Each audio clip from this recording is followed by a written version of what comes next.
In honor of our Lord, will you stand? Jesus, keep me near the cross. Then there's a precious found and free to all our yield and stream flows from Calvary's Mount. Near the cross I will watch and wait.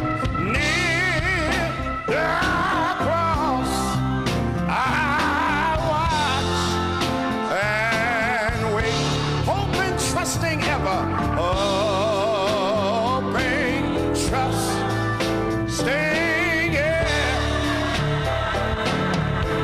till I reach that golden strand.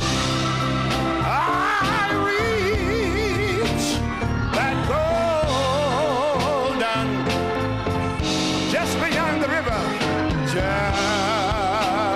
beyond the river.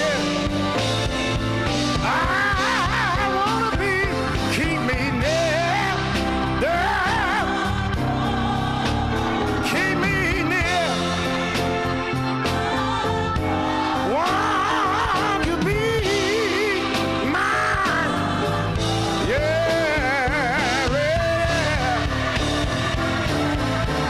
Tell my wretched soul, oh my Lord, just soul shall find then rest beyond the river.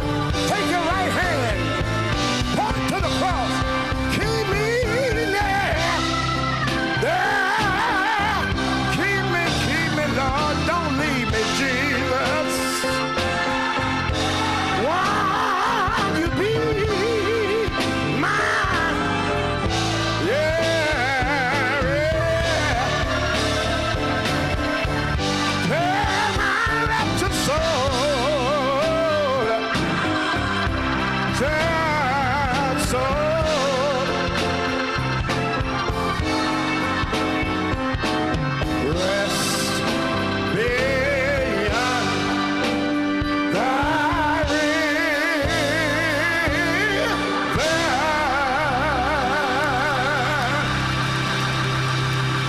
Give God Almighty praise.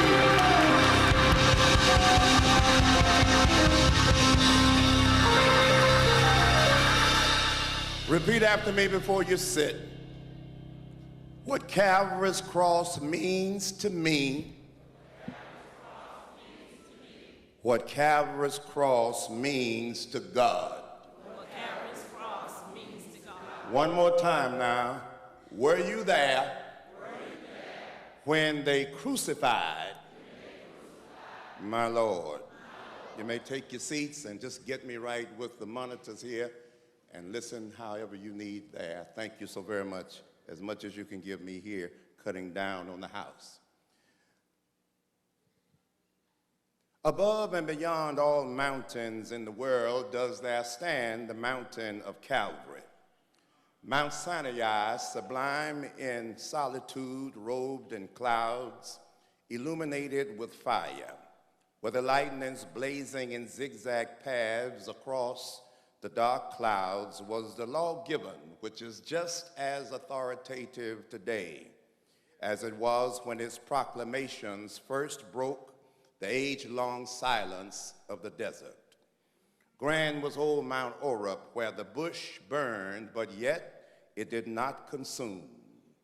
Mighty was the mountain of Pisgah, from whose lofty heights Moses saw the land which God swore unto Abraham that his descendants would one day acquiesce. It was from the lofty crest of Mount Pisgah that Moses viewed the promised land. And yes, God permitted Moses to be buried there while angels served as his pallbearers. Great was the mountain of Moriah, for it was on Mount Moriah that the Lord told Abraham to take his only son Isaac and offer him there as a sacrifice. And of course, when Abraham tied little Isaac down, took out his knife to take his life, God dispatched a six-winged angel that called the angel in the middle of the air, saying to Abraham, Abraham, stay thy hand. Look over in the thicket, there is a ram. Sublime was the mountain of Carmel, where God answered Elijah by raining down fire from heaven. And of course, that was the little sweet farewell mountain of Olivet, from whose lofty crest, when Jesus rose from the grave, went and stood on Mount Olivet, pulled the cloud down and used it as a chariot, and then grabbed the winds as his steeds and went on back home to glory, sat down on the right-hand side of his Father. But above and beyond all mountains that are mentioned in the Bible, like a skyscraper is above a dugout in height, like a tree is beyond a twig in fruit bearing, like a cannon is beyond a pop gun in far-reaching power, so is Calvary over, above, and beyond all other mountains in the world. Down through the ravages of time, there has been no death more terrible, more horrible, more excruciating than death by crucifixion. Death by crucifixion originated with a people called the Persians. The Persians had a religion known as Zoroastrianism. And one of the unique doctrines of Zoroastrianism is that the earth is sacred. They believe that if a criminal or an evildoer's body touched the earth, that it took the sacredness out of the earth, and that the earth could not produce vegetables and fruits the way that it needed to. So they came up with a way to prosecute and execute their criminals by putting them on crosses, and then they would start the process of death, leave them there so that crows and vultures could complete the death process, and their bodies never touched the earth, and therefore the sacredness of the earth remained there at all times. So death by crucifixion, originating with the Persians, was handed down to a people called the Carthaginians. And then, of course, when the Romans came to power, they inherited death by crucifixion from the Carthaginians.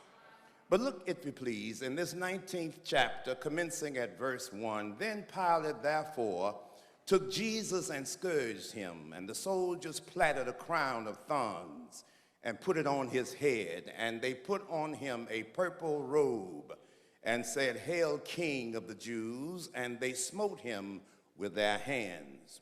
Pilate therefore went forth again and said unto them, Behold, I bring him forth to you, that ye may know I find no fault in him.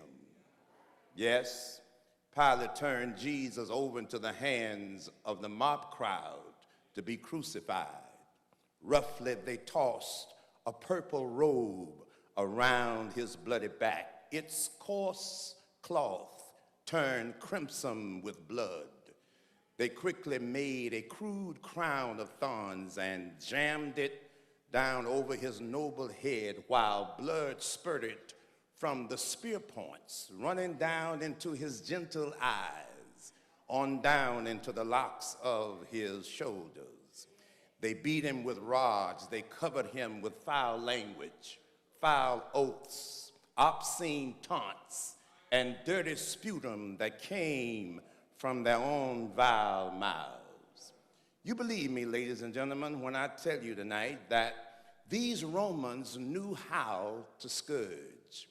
They would tie the hands of their victims and pull them up so they were on the balls of their feet. This was done so as to increase